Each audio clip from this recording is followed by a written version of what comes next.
Generation of computer के बारे में जो है हम लोग जान लेते हैं कि कंप्यूटर का कौन कौन सा जनरेशन आया है, आ चुका है, हम लोग किस जनरेशन के कंप्यूटर का इस्तेमाल करते हैं, पहले जो भी जनरेशन आ चुका था या आ चुका है उसमें क्या क्या चीज़ लगा हुआ होता था, कब आया था, इसके बारे में थोड़ा सा हम लोग जानते हैं।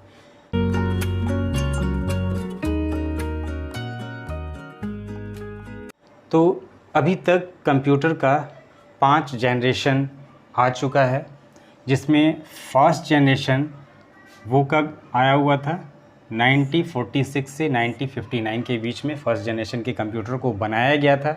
अब उस कंप्यूटर को बनाने में क्या इस्तेमाल किया गया था, उसमें वैक्यूम ट्यूब का इस्तेमाल हुआ था। अभी हम लोग जो कंप्यूटर वगैरह यूज़ करते हैं उसमें बहुत सारा छोटा छोटा कंपोनेंट्स वगैरह होता है, जिसके बारे में हम लोग आगे जानेंगे। जैसे एग्जांपल के तौर पर जो है उसमें SMPS होता है, HDD यानी हार्ड डिस्क ड्राइव होता है, मदरबोर्ड होता है, प्रोसेसर होता है, रैम होता है, और भी बहुत सारा उसमें कंपोनेंट्स वगैरह जो है या हार्डवेयर पार्ट्स वगैरह इस्तेमाल किए जाते हैं। लेकिन पहले के कंप्यूटर में ये सब चीज़ नहीं लगा हुआ होता था, उसमें वैक्यूम ट्यूब लगा हुआ होता था।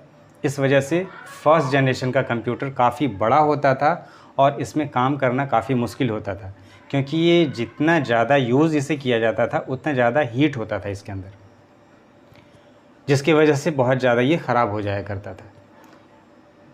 तो उसमें वैक्यूम ट्यूब लगा हुआ होता था फर्स्ट जनरेशन के कंप्यूटर में। सेकेंड जनरेशन का कंप्यूटर 1959 से लेकर के 1965 के बीच में बना था और इसमें वैक्यूम ट्यूब की जगह पर ट्रांजिस्टर का इस्तेमाल किया गया, जिससे कंप्यूटर का साइज़ थोड़ा छोटा हो गया और हीट कम होता था इसमें। इसके मुकाबले जो है इसमें हीट कम होता था।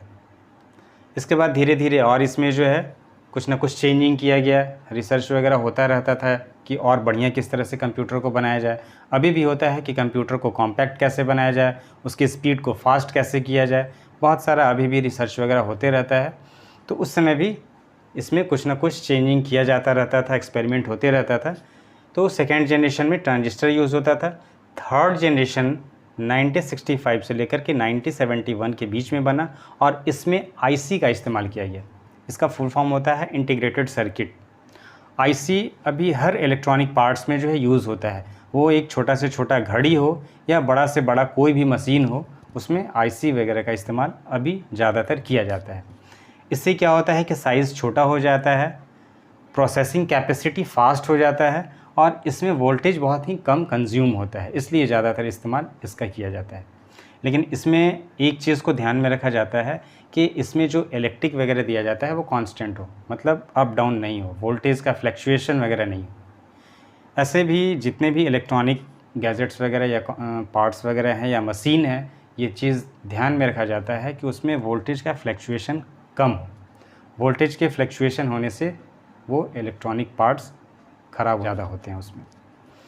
उसके बाद फोर्थ जनरेशन 1971 से लेकर के 1980 के बीच में जो है इसे बनाया गया और उसमें भी IC लगाया गया, लेकिन ये VLSI टेक्नोलॉजी पर ये काम करता था, जिसका फुल फॉर्म होता है वेरी लार्ज स्केल इंटीग्रेशन। इससे जो है कंप्यूटर का साइज़ और कॉम्पैक्ट हो गया और प्रोसेसिंग कैपेसिटी, स्टोरिंग कैपेसिटी, ये सब में बहुत ज़्यादा जो है वो इजाफा हो गया। यानी इसमें प्रोसेसिंग स्पीड काफ़ी बढ़ गया, स्टोरिंग कैपेसिटी भी काफ़ी जो है वो बढ़ गया। तो धीरे धीरे जो है इसमें चेंजिंग करता है और अभी जो हम लोग यूज़ करते हैं इसी फोर्थ जनरेशन के कंप्यूटर को हम लोग यूज़ करते हैं। इसके बाद भी जो है फिफ्थ जनरेशन का कंप्यूटर बना, लेकिन वो इस्तेमाल हम लोग नहीं करते हैं, बड़ी बड़ी कंपनियां वगैरह करती हैं। रिसर्च वगैरह के यूज़ में जो है इसका यूज़ किया जाता है, इस्तेमाल किया जाता है।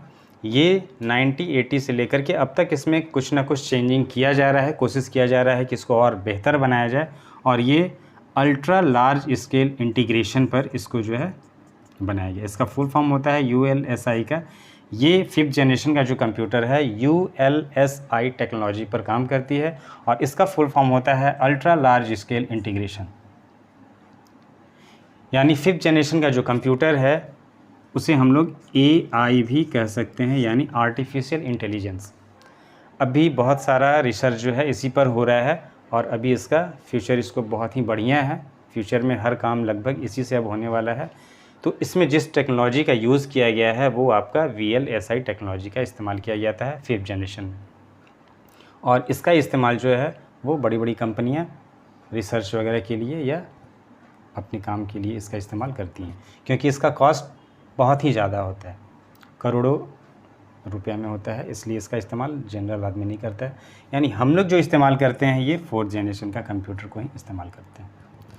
तो इसमें भी जो है अलग अलग जनरेशन, 4th जनरेशन में भी अलग अलग जनरेशन आ चुका है उसका प्रोसेसर का जनरेशन। तो ये था कंप्यूटर का जनरेशन। अब आगे हम लोग कंप्यूटर के बारे में नॉलेज लेंगे।